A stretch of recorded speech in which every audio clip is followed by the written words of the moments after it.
اب ہم چلتے ہیں پولیٹیکل ویدر کیا چل رہا ہے پاکستان میں. وزیراعظم شہباز شریف کے مشیر سیاسی امور رانا ثناء اللہ یہ کہتے ہیں کہ پی ٹی آئی کے چارٹر آف ڈیمانڈ پر حکومت تحریری جواب دے گی. رانا ثناء اللہ نے کہا کہ پارلیمانی جمہوری نظام ڈائیلاگ کے بغیر نہیں چل سکتا ہے آگے. اپوزیشن اور حکومت کو ڈائیلاگ کرنا چاہیے. جمہوریت ڈائیلاگ سے چلتی ہے, ڈیڈ لاک سے نہیں. آپ نے چارٹر آف ڈیمانڈ دیا ہے یا حکم دیا ہے کہ charter of demand per judicial commission بنائیں تو اگلی میٹنگ ہوگی. اب حکومت کا ہمیشہ سے یہ موقف رہا کہ آپ انکنڈیشنل مذاکرات کے لیے ہم تیار ہیں ہمیشہ, اور پہلے سے کنڈیشنز لگا کر مذاکرات کرنا اس کا مطلب یہ ہے کہ آپ بلیک میلنگ کرنا چاہ رہے ہیں یا پھر آپ حکومت سے فورسفلی کچھ کروانا چاہ رہے ہیں, تو یہ طریقہ کار ہی غلط ہے. دوسری طرف پاکستان تحریک انصاف یہ کہتی ہے کہ ہماری جو 2 مطالبات ہیں یہ بنیادی ابھی مطالبات ہیں. ابھی تو آگے 5-6 اور مطالبات بھی ہیں جو کہ بڑے اہم ہیں الیکشن سے متعلق, لیکن یہ 2 مطالبات کہ 9 اور 26 مئی کے معاملات پر جوڈیشل کمیشن بنایا جائے, اب یہ تحریری طور پر ہم نے دے دی ہے. 7 دن کا وقت لے لیا حکومت نے اس سلسلے میں کہ ان کو تحریری طور پر ہی جواب دیا جائے گا کہ کیا یہ بن بھی سکتے ہیں یا نہیں. یعنی ابھی تو حکومت نے فیصلہ کرنا ہے اور پہلی مومنٹ پر انہوں نے اس کو رد کر دیا ہے آلریڈی, لیکن پھر بھی وہ کہہ رہے ہیں کہ سوچو بچار ہوگی اور دیکھیں ہو سکتا ہے بن سکتا ہے یا نہیں بن سکتا. تو جوڈیشل کمیشن پر یہ معاملہ ڈیڈ لاک کا بھی شکار ہے کہ بنے گا یا نہیں بنے گا. تو اس تناظر میں پوری سیاسی صورتحال اور تھوڑا سا ہم عدالتی معاملات کو بھی ٹچ کرتے ہوئے جائیں گے کہ وہ بھی ظاہر اس سے ریلیٹڈ ہی ہیں, تو یہ سارے معاملات ہم نے ڈسکس کرنے ہیں. بالکل ہمارے ساتھ موجود ہیں عامر ضیاء, سینئر اینالسٹ, ان کو ویلکم کرتے ہیں. السلام علیکم عامر صاحب, thank you so much for giving us your time. Sir سب سے جی یہ بتائیے گا, حکومت اور تحریک انصاف مذاکرات میں ایک سورٹ آف ڈیڈ لاک برقرار ہے, اب تحریک انصاف کے پاس کیا آپشنز جس پہ وہ فوکس کرنا چاہیں گے؟ دیکھیے ایک تو اچھی بات یہ ہے کہ ابھی تک مذاکرات جو ہے ڈیریل نہیں ہوئے, پٹری سے نہیں اترے, تو ایک تو ہم یہ کہہ سکتے ہیں کہ مثبت بات ہے. اچھا جتنی بڑی خلیج حائل ہے حکومت اور پی ٹی آئی کے درمیان, اگر آپ یہ سمجھتے تھے کہ ایک دن بیٹھیں گے اور تمام معاملات کے دل جو ہے وہ فوراً طے ہو جائیں گے, تو بہت ہی ایک میرے خیال میں امیچور سی سوچ ہوتی. ظاہر ہے کہ اس میں بہت زیادہ لین دین ہوگا, گفتگو ہوگی, بات چیت ہوگی. جہاں تک یہ بات ہے کہ اس وقت ضرورت جو ہے وہ تحریک انصاف کو بھی کوئی سلوشن نکلے حالات کا, اور حکومت کو بھی ہے, اور اس سے زیادہ ضرورت جو ہے ملک میں سیاسی استحکام کی خود پاکستان کو ہے, کیونکہ ہم لوگ مزید اس طرح کا جو ایک انتشار ہے اور ایک مہاذرائی ہے اس کو برداشت نہیں کر سکتا یہ ملک نا. تو اب یہ ایک ضرورت کی بات ہو گئی. اب جہاں تک آپ نے جیسے اپنے ابتدائی کلمات میں فرمایا آپ دونوں نے کہ جناب حکومت جو ہے کہ کیا جوڈیشل کمیشن بنائے گی, دیکھیے کل بھی میری بات ہو رہی تھی کچھ حکومت کے ذرائع سے سینئر لوگ کی مذاکراتی ٹیم میں تھے, ان کا کہنا ہے کہ ہم دیکھیں گے کیا اس کی یہ تو نہیں ہوگا کہ ہم عدالت پہ عدالت بنا رہے ہوں, اور ظاہر ہے کہ وہ ایک دم چیزوں کو تسلیم نہیں کریں گے. لیکن ساتھ ساتھ میں یہ سمجھتا ہوں کہ جوڈیشل کمیشن بنانا ایک بہت ہی معمولی سا ایک مطالبہ ہے, اس لیے کہ وہ کوئی کمیشن تو یہ تحقیقات کرے گا کہ جی 9 مئی کے واقعات کیسے رونما ہوئے یا 24 سے 26 نومبر کے درمیان کیا ہوا تھا, کس کا کیا کردار تھا, اور وہ جو مقدمات آلریڈی چل رہے ہیں ان کے اوپر کوئی اثر انداز نہیں ہو رہا ہوگا. تو اگر یہ ٹرمز آف ریفرنس ایک بار یہ طے کر لیتے ہیں, اور ظاہر حکومت کا یہ جو ایک وہ ہے کہ جی ہم بلیک میل نہیں ہوں گے, ظاہر جب بھی کوئی مذاکرات ہوتے ہیں اس کا کوئی ایجنڈا ہوتا ہے, کسی نکات پر ہوتے ہیں, تو اگر وہ یہ کہہ رہے ہیں کہ جی ہماری 2 چیزیں پہلے پوری کریں اس کے بعد ہم پھر حقیقی مذاکرات پر آئیں گے, تو حکومت کو بھی ایک کشادہ دلی کا ثبوت دیتے ہوئے اور اپنے مفاد سے بڑھ کر پاکستان کے مفاد میں سوچتے ہوئے مسئلے کو حل کیا. عامر صاحب دیکھیں یہاں پرابلم یہ نہیں ہے نا, ایک تو ریگولر مذاکرات ہوتے ہیں نا, کوئی بون آف ایشو ہوتا ہے کوئی جس کو سالو کر لیا جاتا ہے. یہاں تو ایشو یہ ہے عامر صاحب کہ اگر مذاکرات کامیاب ہو جاتے ہیں یعنی مطالبات مان لیے جاتے ہیں تو ایک کا ایگزٹ ہے دوسرے کی انٹری ہے, یہاں کوئی مڈ وے نہیں ہے. یعنی کہ حکومت اگر مان لے ان کے مطالبات تو آگے جا کر وہ الیکشن کے مطالبات اور ساری چیزیں, تو حکومت کا ایگزٹ ہے, نون لیگ کا ایگزٹ ہے اور پی ٹی آئی کی انٹری ہے. تو اس لیے یہ کوئی ایسا پوائنٹ نہیں ہے جس پر میوچولی دونوں اگری کر جائیں. ایسے حالات ہیں آپ سمجھتے ہیں؟ بڑا آپ نے میرے خیال میں اہم سوال اٹھایا, بڑا اہم نقطہ ہے, کیونکہ کوئی ایسی جو ہم انگریزی میں کہتے ہیں نا ون ون فار آل, تو ون ون فار آل نہیں ہوگی, ون ون فار پاکستان ہو سکتا ہے. اور پاکستان کے لیے ون کیا ہو سکتی ہے, ایک سوال ہے. پاکستان کے لیے ون تو ایک ہی چیز ہو سکتی ہے نا کہ ملک میں استحکام آئے. کیسے آئے, کہ آپ آئین کی بالادستی کو قبول کر لیں, آپ جو ہے مطلب منصفانہ انتخابات ہوں, اس کے نتیجے میں جو حکومت آئے اس کو مطلب ہے اس کے پاس اختیارات ہوں. وہ کہتے ہیں نا کہ پاکستان کی آواز سنیں, پاکستان کیا چاہتا ہے, اور پاکستان کو بولنے دیں آپ. تو یہاں پر جو سب اصل جو مسئلہ ہے وہ یہ ہے کہ جی جو فروری کے انتخابات ہوئے تھے وہ پاکستان کے سب سے متنازع ترین بدترین انتخابات تھے. خصوصاً اگر آپ دیکھیں پنجاب میں جس طرح کے نتائج لائے گئے اور شہری سندھ کے اندر لائے گئے تو اس کے اوپر لوگ جو ہے بالکل چراغ پا کر ہیں تو سمجھ میں آتا ہے. تو یہ مسئلہ تو ہے. اب آپ ایک ٹیڑھے بنیاد کے اوپر ایک سیدھی عمارت تعمیر نہیں کر سکتے, تو کہیں نہ کہیں تو اس چیز کے اوپر فل سٹاپ لگنا چاہیے اور لگے گا. اگر نہیں لگے گا تو پاکستان جو ہے مشکلات ہی میں رہے گا. آپ دیکھیں نا دنیا بدل رہی ہے. ٹرمپ کی دورہ صدارت جو ہوگا وہ بڑا مختلف ہوگا. اے آئی کا چیلنج آپ کے سامنے ہے. مطلب زمانہ چال قیامت کی چل رہا ہے اور ہم لوگ جو ہے اپنے بنیادی مسئلوں میں اٹکے ہوئے ہیں. اگر آپ کو ان نئے چیلنجز سے نمٹنا ہے تو آپ کو ایک نمائندہ حکومت چاہیے اور مقبول حکومت چاہیے. اب ہو کیا رہا ہے, میں بات لمبی ہو رہی ہے کہ جی امریکہ میں ہمارے سفیر کا کوشش کرنے ایک رخ کے اوپر کہ امریکہ سے ہمارے تعلقات بینڈوڈ جو ہے مذاکرات کی بڑھ جائے, اور ہمارا جو ڈائسپورا ہے وہ دوسرے رخ میں کوشش کر رہے ہیں. تو اس کے نتیجے میں کیا ہو رہا ہے کہ پاکستان کا مفاد آگے نہیں بڑھ رہا, اور جب تک پاکستان کا مفاد آگے نہیں بڑھے گا اس کا ایک وہ چینج نہیں آئے گا. بالکل عوام کی بات سنیں. جی عامر صاحب یہ بھی بتائیے کہ ایک طرف امریکہ میں جیسے آپ نے کہا ٹرمپ کی واپسی ہے, دوسری جانب آرمی چیف سے تحریک انصاف کی قیادت کی ملاقات. کیا پس پردہ کچھ چل رہا ہے جس کا ابھی ہمیں پتہ نہیں ہے؟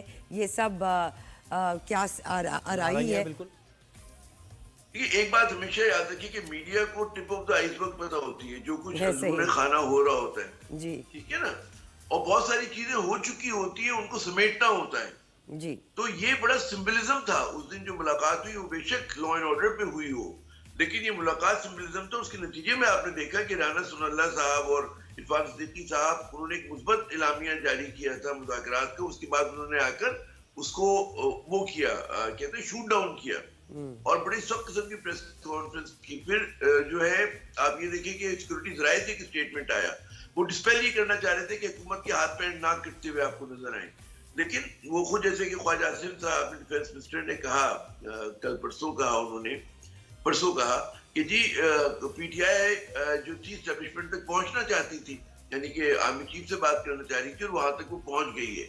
اب ظاہر ہے اس کی وضاحت وزیر دفاع کریں گے کہ انہوں نے یہ نکتہ کیوں اٹھایا, اور وہ یہ بتائیں قوم کو کہ جی ان کو کیا صرف لا اینڈ آرڈر پہ کیا بات نہیں ہوئی تھی, انہیں کوئی خدشہ ہے کسی چیز کا. انہیں یہ لگ رہا ہے کہ اسٹیبلشمنٹ جو ہے وہ جو جس نے سپورٹ کری ہے اس حکومت کو, تو وہ نیوٹرل ہو سکتی ہے, غیر جانبدار ہو سکتی ہے, اپنا ہاتھ اٹھا سکتی ہے ان پہ سے. تو یہ سوالات, اور پھر آپ یہ بھی دیکھیں. اور بیرسٹر گوہر سے کیا ملاقات ہو سکتی ہے, بیرسٹر گوہر سے کیا بات ہو سکتی ہے لا اینڈ آرڈر کی؟ ٹھیک ہے علی امین گڈھا پور سے تو اٹ میک سینس, لیکن بیرسٹر گوہر سے تو ظاہر ہے کچھ اور ہی معاملات ہو سکتے ہیں بات کرنے کے. ایک اور بڑا اہم نقطہ ہے کہ دیکھیں جو ان کے اتحادی ہیں پاکستان پیپلز پارٹی, اب آپ حالت دیکھیے کہ تحریک انصاف ان پہ کیا بھروسہ کرے گی. پیپلز پارٹی جو ہے وہ کہہ رہی اب جو 6 نہریں نکالنے کا آپ نے وہ کیا ہے, اعلان کیا ہے, اس پہ اعتماد نہیں لیا. اسے سندھ کے جو مفادات ہیں اس پہ ضرب پڑ رہی ہے, ٹھیک ہے نا. تو ان کے اتحادی بھی جو ہے مطلب وہ اتنے خوش نہیں ہیں, اور وہ آپ ایم کیو ایم سے بات کریں. عامر صاحب اب یہ جو ہماری ڈسکشن جہاں تک پہنچ گئی ہے, یہاں سے وے فارورڈ آگے کا راستہ عدالت کی طرف جاتا ہے, تو اس کو بھی ذرا سا ہم اس پہ بھی بات کرتے ہوئے چلیں. اب یہ 190 ملین پاؤنڈ کا فیصلہ آ گیا, اور یہ بھی کہا جا رہا ہے کہ جیسے آپ نے کہا کہ بہت سی چیزیں ہو جاتی ہیں, میڈیا پھر ان کو کیپ اپ کرتا ہے اور ساری چیزیں. تو یہ فیصلہ آنا ان کے خلاف, آپ یہ سمجھتے ہیں کہ کیا کوئی مزید ٹرم آئل میں پاکستان تحریک انصاف جائے گی, یا معاملات طے ہو گئے, یہاں سے فیصلہ آیا ہے, اسلام آباد ہائی کورٹ سے اس فیصلے کو ختم کر دیا جائے گا, نل اینڈ وائڈ کر دیا جائے گا, اور پھر معاملات پی ٹی آئی کے آگے بڑھیں گے؟ آپ اس کو کیسے آگے جاتے دیکھ رہے ہیں؟ دیکھیے اصولی طور پہ یہ بڑا ہلکا کیس ہے, بہت ہی معمولی کیس ہے, کوئی کیس نہیں بنتا. اور ہماری جو تاریخ رہی ہے وہ یہ رہی ہے کہ جو سیشن کورٹ, لوور کورٹ اور اس طرح کی کورٹ جو فیصلے کرتی ہیں, ان کے فیصلے ہائی کورٹ میں, سپریم کورٹ میں ہولڈ نہیں کر پاتے. اس کی وجہ یہ کہ ہماری پروسیکیوشن اور انویسٹیگیشن اتنی کمزور ہوتی ہے. اور جب آپ عمران خان پہ 188 کیسز بنائیں گے اور اس میں سے کوئی بھی کیس پختہ نہیں ہوگا, تو پھر یہی انجام ہوگا جو آپ نے ماضی میں کیسز کا دیکھا. عدت کا کیس جیسے تھا پوری دنیا میں مذاق اڑا, اسی طرح اس کیس کا بھی یہی صورتحال ہے کہ ایسی کرپشن تو دنیا میں دیکھی نہ سنی جس کے نتیجے میں ایک درسگاہ بن رہی ہو, ٹھیک ہے نا. اور یہ حیرت کی بات ہے, ورنہ یہاں پہ جب کرپشن ہوتی ہے تو جا کے ایون فیلڈ بن رہا ہوتا ہے باہر. اب ٹھیک ہے اس کی طرح نہیں ہوئی, ایک الگ بات ہے.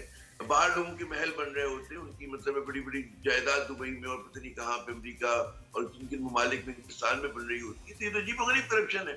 تو بجائے پیسہ باہر جانے کے اس ملک میں واپس آیا ہے, اور NCA سے جو معاہدہ ہوا تھا اس میں پوری کیبنٹ نے اس کو توثیق کی تھی, اور یہ ان کا ویلڈ آرگومنٹ تھا کہ اگر ہم نام یہ پیسے منگاتے ان کی ٹرمز کے اوپر تو وہ پیسے 5 سالوں بڑے ہو جاتے. تو یہ کیس جو ہے یقین, اور آپ ایک مثال دیکھیں نا, ادیر بلوچ صاحب پہ 75 کیسز تھے, 75 کیسز جو کہ قتل و غارت گری, کڈنیپنگ اور پتہ نہیں کیا کیا تھے, ٹھیک ہے نا, اس پہ سے ماشاءاللہ 64 کیسز میں وہ بری ہو گئے. اور دیکھیں جی عامر صاحب بالکل آپ یہ دیکھیں وہ تو کیسز تو ایسے ہی ہوتا ہے نا, میاں صاحب کے اوپر جو کیسز تھے کیسے دیکھیں کیسے فٹافٹ کر کے معاملہ سارے ان کے سیٹل ہوئے ہیں. حکومت چینج ہوتی ہے تو وہ وہاں سے کیسز ختم ہو جاتے ہیں. میں مثال یہ دے رہا ہوں کہ جب آپ کہتے ہیں نا وائلنٹ کرائم کو ثبوت تک نہیں پہنچا سکتے تو وائٹ کالر کرائم کو آپ کیسے ثابت کریں گے. اچھا عامر صاحب ایک اور مسئلہ پاکستان میں چل رہا ہے, وہ 26ویں آئینی ترمیم کے بعد جو عدالت کے معاملات ہیں, سپریم کورٹ کے معاملات ہیں, یہاں بڑی ایک ٹگ آف وار کسی کیفیت آپ بھی دیکھ رہے ہوں گے. اور 2 دن میں گزشتہ 2 دنوں میں وہ جو 26ویں آئینی ترمیم کی جو سماعت اور ساری چیزیں, اور پھر ایڈیشنل رجسٹرار کے خلاف توہین عدالت, اور پھر انہوں نے کہا کہ مجھے پتہ ہی نہیں, میں نے اصل میں جو آئینی بینچ میں کیس لگنا تھا وہ میں نے ریگولر بینچ میں لگا دیا. کون سا ریگولر بینچ میں لگے گا, کون سا آئینی؟ یہ تو سسٹم بڑا کمپلیکس نہیں ہو گیا, اس کو کیسے دیکھتے ہیں آپ؟ سسٹم کمپلیکس نہیں ہوا, سسٹم کو, نظام کو خراب کر دیا گیا ہے, کیونکہ 26ویں آئینی ترمیم جو تھی وہ پرسن اسپیسیفک ہے, وہ حکومت کے چند مفادات کو پورا کرنے کے لیے. دنیا بھر میں جو لا میکنگ ہوتی ہے وہ اسٹیٹ انٹرسٹ کے لیے ہوتی ہے, عوام کے مفاد میں ہوتی ہے. تو یہاں پر آپ دیکھیں کہ جب سے تبدیلی آئی ہے, چاہے نیب لاز میں قوانین میں تبدیلی ہو, اس سے لے کر 26ویں ترمیم تک, ایک دن پہلے تک جو ہے لا میکرز کو پتہ نہیں تھا وہ کس چیز پہ ووٹ ڈال رہے ہیں. اب یہ سوچے پہلی بار کوشش کی گئی تھی, تو اس کے نتیجے میں جو کچھ ہو رہا ہے اس میں تعجب نہیں ہونا چاہیے. آپ نے عدلیہ کی انڈیپینڈنس کو, ان کی جو کہتے ہیں آزادی کو آپ نے کمپرومائز کر دیا ہے. اور اگر اب آپ دیکھیں نا کہ اگر آپ کا یہ ہو کہ جی اپنے منمانے ججز لگانے ہوں, اپنی منمانی بینچز بننی ہوں, ٹھیک ہے نا, تو پھر تو آپ نے ہر ادارے کو تباہ کرنے کی طرف جا رہے ہو. اس کا جو زیرہ جاتا ہے یقیناً یہ جو نون لیگ کی حکومت ہے اس کے سر جاتا ہے کہ انہوں نے ہر ادارے کے ساتھ معاذرائی بھی کی اور اس کو جو ہے خراب بھی کیا. اس کا نتیجہ آپ کو ملک کے ہر اس میں سیکٹر میں نظر آ رہا ہے. آپ کچھ بھی کہتے ہیں, وہ وزیر اعلیٰ پنجاب جو ہے وہ بے شک اپنی تصاویر چھپاتی ہیں سلیبس کی کتابوں میں, لیکن حقیقت یہی ہے کہ وہ غیر مقبول حکومت ہے. لوگ اس پہ اعتماد نہیں کرتے. پڑھا لکھا پاکستان جو ہے اس حکومت کو نہیں مانتا. اور دیکھیں جب بھی وجہ ہے کہ پیپلز پارٹی کیوں نہیں شامل ہوتی اس حکومت میں, انہوں نے جو اپنے آپ کو ڈسٹنس رکھا ہوا ہے تو کوئی سوچ کے رکھا ہوا ہے نا. پیپلز پارٹی کا جو مینڈیٹ ہے دیہی سندھ میں وہ مضبوط مینڈیٹ ہے, اس میں کوئی شک شبہ نہیں ہے. عامر صاحب یہ بھی اس پہ بھی روشنی ڈالیں کہ کیا آپ حکومت کا یہ ٹرم پورا ہوتے ہوئے دیکھ رہے ہیں 5 سال کا؟ جو تاریخ رہی ہے کہ جب نون لیگ کو 2/3 اکثریت بھی ملی تھی تب بھی وہ اپنی ٹرم پوری نہیں کر سکے تھے.